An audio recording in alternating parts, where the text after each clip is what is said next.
आयबीसीची final meeting आहे आणि clause by clause आम्हाला ते बिल फायनल करायचंय. फायनान्स मिनिस्ट्रीकडून कमिटीला सांगण्यात आलं की तातडीने तुम्ही तो विषय संपवून ह्याच सेशनमध्ये तो आणायचा आहे, आयबीसीचा नवीन कायदा. त्याच्यामुळे मी देसाई साहेबांना आणि काँग्रेस पक्षाला विनंती केली की आयबीसीसाठी मला दिल्लीला जाणं भाग आहे. त्याच्यामुळे मी विनंती केली की त्यांनी दुपारी 1:30 वाजता मला शक्य नव्हतं. त्याच्यामुळे आमचा एक फोन कॉन्फरन्स झाला. मी त्यांना विनंती केली की एक दिवस पुढे ढकलावी आणि त्यांनी सहकार्याची भूमिका दाखवली. त्यामुळे मी दिल्लीवरून आल्यावर आम्ही सगळे भेटणार. एक गोष्ट काल पवारसाहेबांना काँग्रेसचे शिष्टमंडळ जाईल भेटलेलं होतं. पुढच्या आठवड्यात परत एक बैठक होणार आहे. त्यांच्या मुंबई तुमच्या पक्षाचे ज्या मुंबई अध्यक्ष आहेत त्यांच्यासोबत काय ठाकरे बंधूंसोबत जाणार राष्ट्रवादी काँग्रेस की काँग्रेससोबत जाणार मुंबई महापालिका निवडणुकीत? महाविकास आघाडी येऊ शकते ना, तो पण ऑप्शन तुम्ही का नाही मला विचारत. त्यामुळे अर्थातच पुढच्या आठवड्यात सगळ्यांशी चर्चा होईल. आम्ही इंडिया अलायन्स म्हणून चर्चा करू, आम्ही महाविकास आघाडी म्हणूनही चर्चा करू. त्यामुळे पुढच्या 8 दिवसामध्ये चित्र स्पष्ट होईल. कारण का अनेक बातम्या येत आहेत, कोर्टातही मंगळवारी केस आहे. त्याच्यामुळे मला असं वाटतं की एक आठवड्याभरात पूर्ण स्पष्ट चित्र तुम्हाला दिसेल. पण आम्ही सगळ्यांशीच चर्चा करूनच निर्णय घेऊ. राष्ट्रवादी काँग्रेस पक्षाची भूमिका ही सगळ्यांना एकत्र घेऊन जायची आहे. कालही होती, आजही आणि उद्याही राहील. त्यामुळे आम्ही काँग्रेसशी अर्थातच चर्चा करणार आहोत पुढच्या आठवड्यात. पण आमची उद्धवजींचीही सविस्तर याच्याबद्दल चर्चा होईल. शिवसेनेच्या नेते माननीय अनिल देसाईंची माझीही आज सकाळीही माझं जेव्हा मी विनंती केली त्यांना की मला दिल्लीला जायला लागतंय म्हणून, तेव्हा त्यांना मी वेळ मागितली ह्याही विषयासाठी. त्यामुळे मुंबईचा विषय असो, महाराष्ट्र किंवा देशाची राजकीय परिस्थिती ह्या बाबतीत आम्ही सविस्तर माननीय उद्धवजींशीही आणि त्यांच्या पक्षाची चर्चा होईल. आदरणीय पवारसाहेब ती करतील आणि काँग्रेसशीही चर्चा पुढच्या आठवड्यात आहे.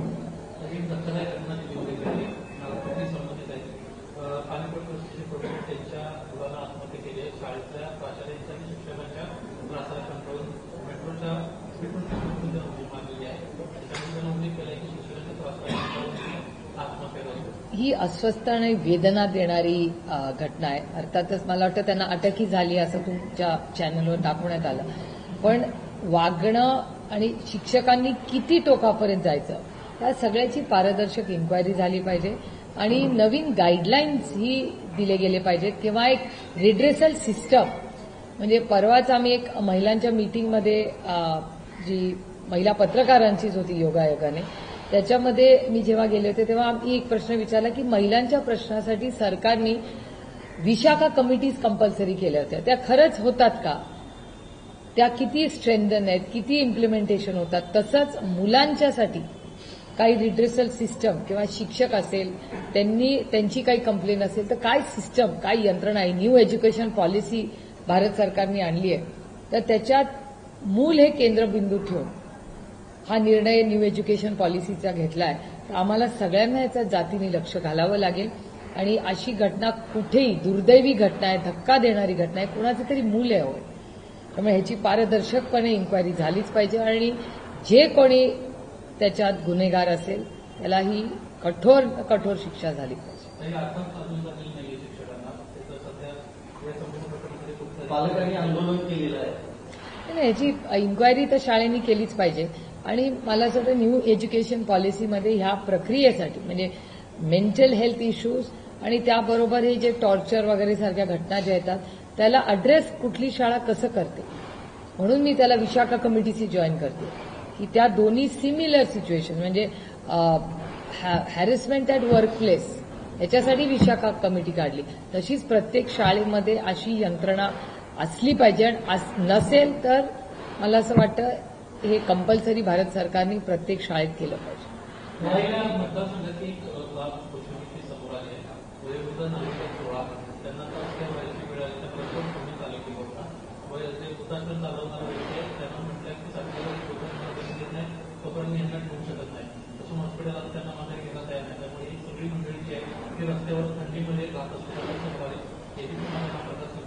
तुमच्या चॅनलवर मी सकाळी ती बातमी जरूर पाहिली आणि मी स्वतः पुणे म्युनिसिपल कमिशनर त्यांची खरं तर आज कमिशनरांची तब्येत ठीक नाहीये तरी माझं बोलणं झालं त्यांच्याशी. ते 1-2 तासांनी औषध घेऊनच जाणार आहेत ऑफिसला आणि ते आजच त्याचा दुपारून आढावा घेणार आहेत. तर दुपारपर्यंत त्यातलं आपल्याला चित्र स्पष्ट होईल. माझं स्वतः पुणे म्युनिसिपल कमिशनरशी बोलणं झालं या संदर्भात. महायुतीमध्ये सगळं काही आलेलं नाही. कॅबिनेट बैठकीवर बहिष्कार टाकला होता शिंदेच्या मंत्रिमंडळातल्या मंत्र्यांनी शिवसेनेतल्या. त्यानंतर उपमुख्यमंत्री एकनाथ शिंदे काल अमित शहा यांना भेटलेले आहे आणि असं आलेलं आहे की प्रदेशाध्यक्ष आणि इतर काही वरिष्ठांची त्यांनी तक्रार केलेली आहे. एकतर तो त्यांच्या युतीचा अंतर्गत प्रश्न आहे. कोणी कुठल्या पक्षातून काय घ्यायचं कदाचित त्यांना मान्य असेल अमान्य असेल मला याची माहिती नाही. कारण का साधारणपणे त्या सगळ्याच पक्षांकडून एकामेकाचे लोक ते घेत आहेत असं तुमच्याच चॅनलवर दिसतं. कदाचित ते त्यांचं अग्रीमेंटही असेल. आम्हाला नाही माहिती की एकामेकाकडून घेतलं तर चालतं नाही चालतं. पण साधारणपणे माझी एक नागरिक म्हणून विनंती. मी हे काही विरोधक म्हणून म्हणत नाहीये किंवा मी विरोधी पक्षामध्ये काम करते म्हणून म्हणत नाहीये. पण माझी एक नागरिक म्हणून महाराष्ट्राच्या कॅबिनेटच्या मंत्र्यांना विनंती आहे की कॅबिनेट आणि तुमचं वैयक्तिक राजकारण हे आपण वेगळं ठेवलं पाहिजे. तुमची नाराजी ही असू शकते ना, पण ते निर्णय प्रक्रियेमध्ये ती येता कामा नये. कॅबिनेट हे माननीय मुख्यमंत्री कॅबिनेट लीड करतात. तुम्ही कॅबिनेटच्या आधी किंवा नंतर तुमची जी काही गाऱ्हाणी आहेत किंवा तुमच्या काही अडचणी तुमच्या वैयक्तिक अडचणी आहेत त्या तुमच्या संघटनेच्या अडचणी आहेत.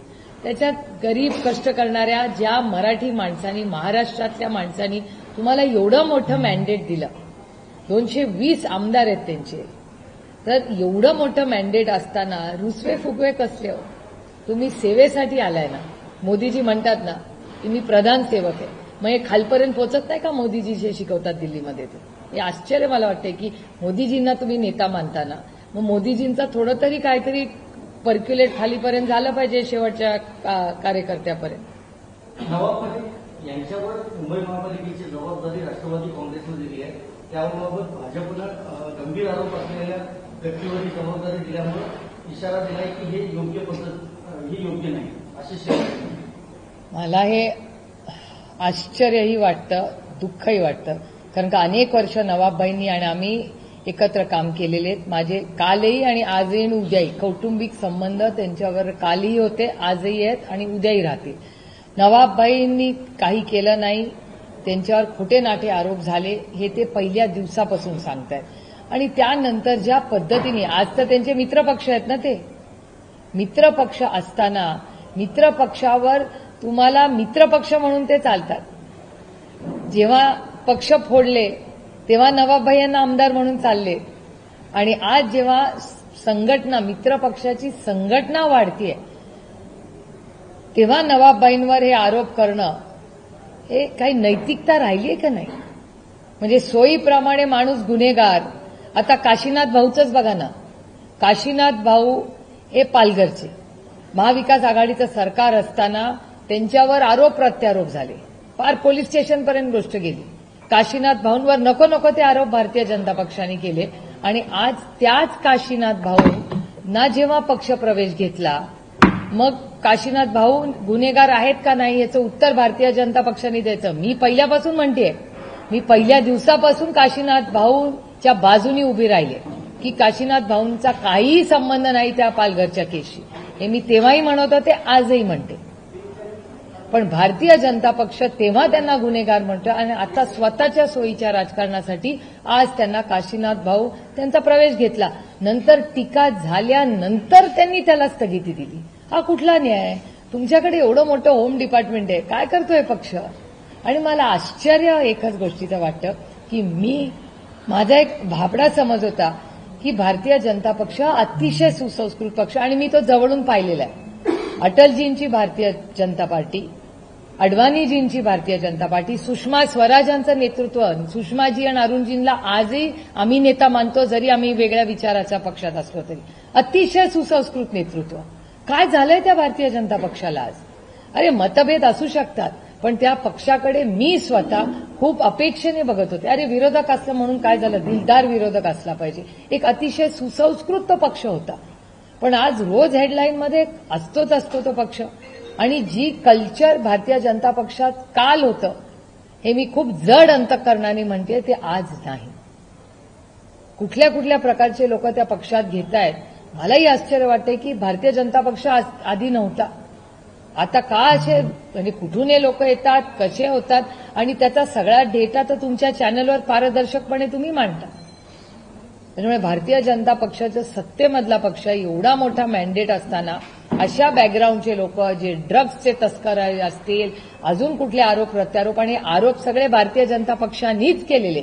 नवाबबाईंवर पण आरोप हा भारतीय जनता पक्षानेच केलाय. आम्ही कालही केला नाही, आजही नाही आणि उद्याही करणार नाही. औरंगाबाद परिषदेमध्ये आता भाजपकडून काही पत्रके छापण्यात आलेली आहेत.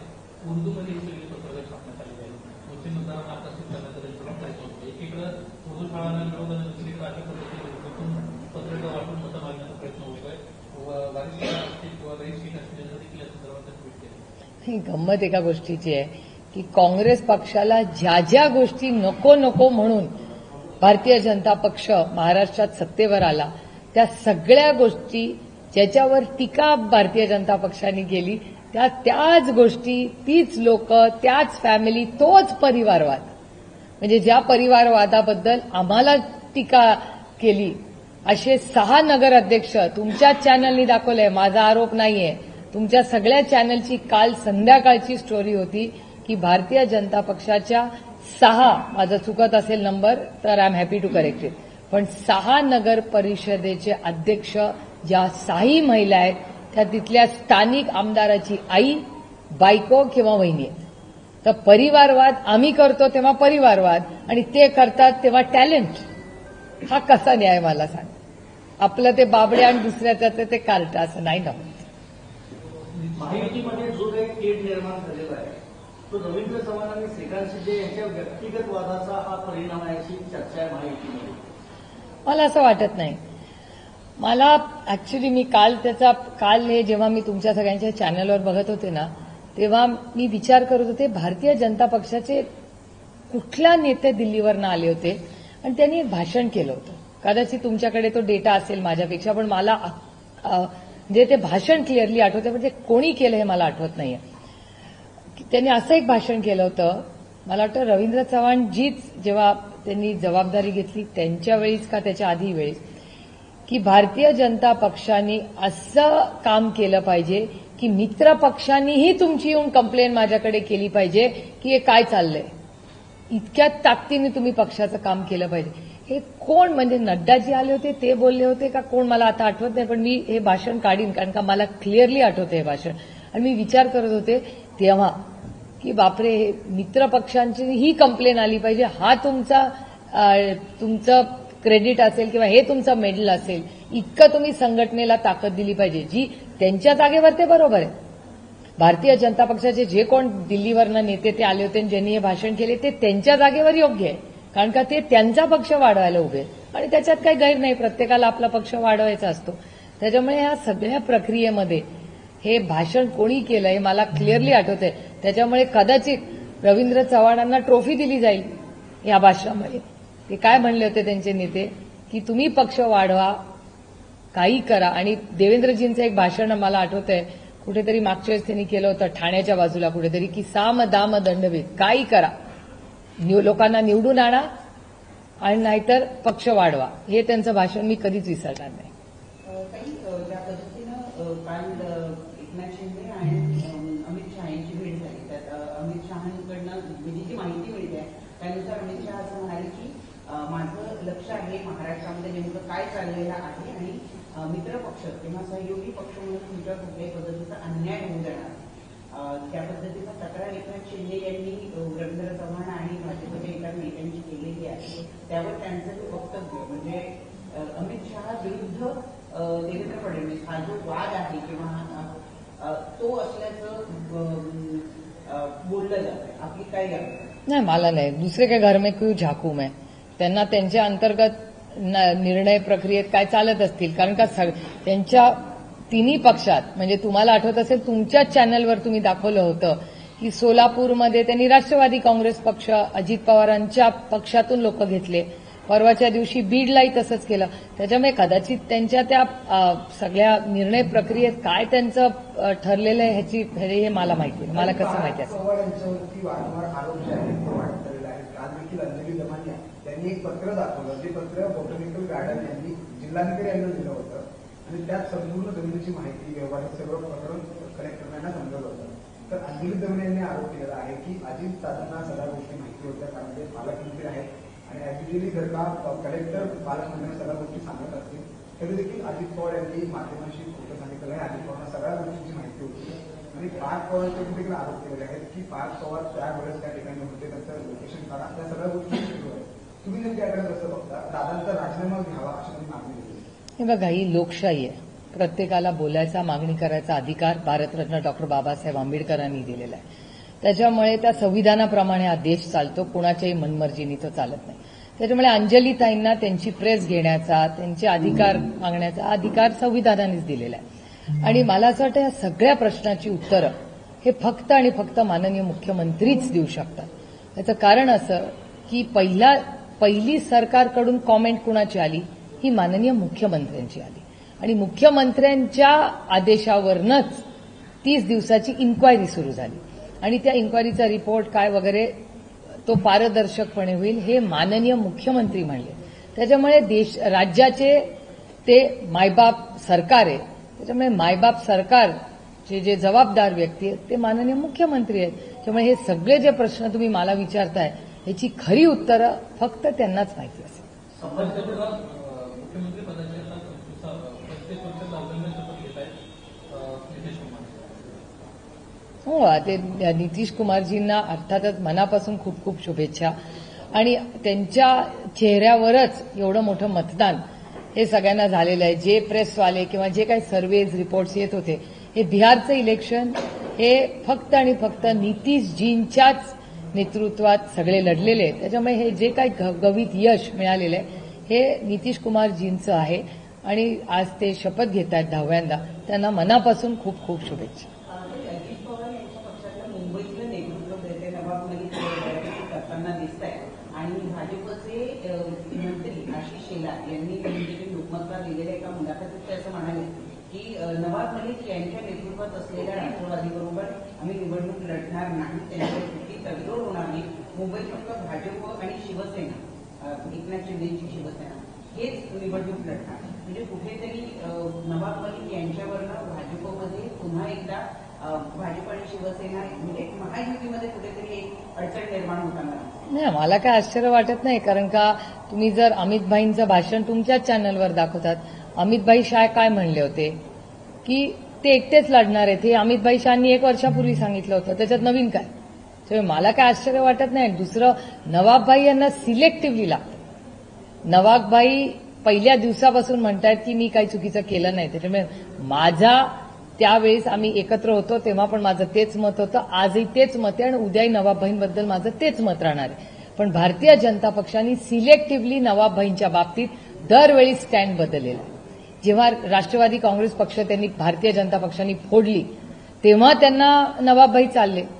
असेंब्लीमध्ये व्होटिंग करताना नवाबभाईंचं मत ह्यांना चालतं, बाकी सगळं ह्यांना नवाबभाईंचं चालतं. पण जेव्हा ह्यांना सोयीचं नसतं तेव्हा ते नवाबभाईंना दूर करतात. त्यामुळे असलं राजकारण मी आजपर्यंत कधीच पाहिलेलं नाही. आणि काहीतरी नैतिकता दाखवली पाहिजे. तो माणूस आपल्या अरे ताकदीने उतरा ना. आता भुजबळ साहेबांना जेव्हा अटक झाली तेव्हा मी गेले ना अर्थ रोडला.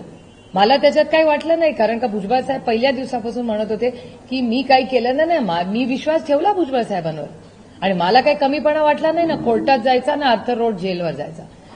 राऊत साहेब जेव्हा राऊत साहेबांना अटक झाली काय ताकदीने राऊत साहेब लढले. राऊत साहेब आले ना बाहेर. अनिल देसाई साहेब, नवाबाई, किती लोकांची उदाहरणं देऊ मी तुम्हाला. अनिल देशमुख साहेबांवर तर 100 वेळा रेड झाले. 106 का 8 मी पार्लमेंटमध्ये किती वेळा कधी ऐकलंय. 106 का 7 वेळा त्यांच्या घरावर रेड झाली. नंतर काय झालं पुढे.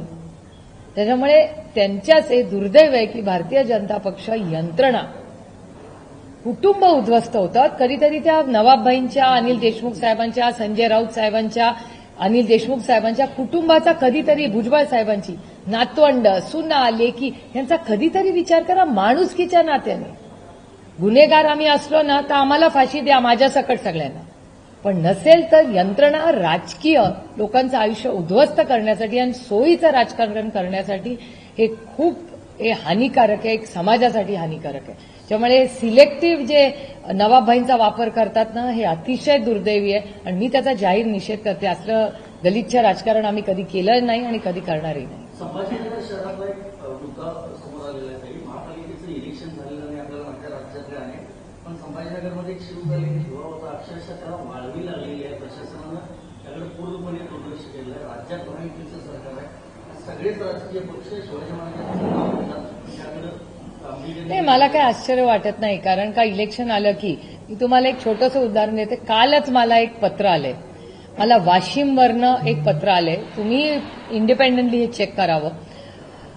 आणि मी आरोप आता का करत नाही, मी सगळ्या कागदपत्राची वाट बघते. मला असं एका व्यक्तीने पत्र असं लिहिलंय वाशिम जिल्ह्यातून की आपल्या सगळ्याची जे श्रद्धास्थान आहे पोहरादेवीच्या इथे माननीय प्रधानमंत्री आले होते. माननीय प्रधानमंत्र्यांनी अनेक कोटी, कितीतरी 100-200 कोटी रुपयाचा का 500-600 कोटी रुपयाचा एक मोठा प्रोजेक्ट लॉन्च केला. देशाचे प्रधानमंत्र्यांनी केला. आणि अर्थातच प्रधानमंत्री निघून गेले, कारण हा प्रोजेक्ट राज्याचा आहे. आणि राज्याचा आता मला जे पत्र आलंय त्याच्याप्रमाणे पोहरादेवीला 150 कोटी रुपये जे येणं होतं ते आलेलं नाही. तिथलं काम थांबलेलं आहे असं त्या पत्रात वाशिमच्या मला आलेलं आहे. त्याच्यामुळे त्याची माहितीही मी काढणार आहे. त्याच्यामुळे मग शिवभक्त असतील, आपले सगळे गड असतील आणि हे पोहरादेवीच्या मंदिराचं मी तुम्हाला सांगू इच्छिते, किंवा मग मंत्र्यांची नागपूरची घरं असतील, या सगळ्या स्टोरी तुम्हीच कव्हर केल्यात ना.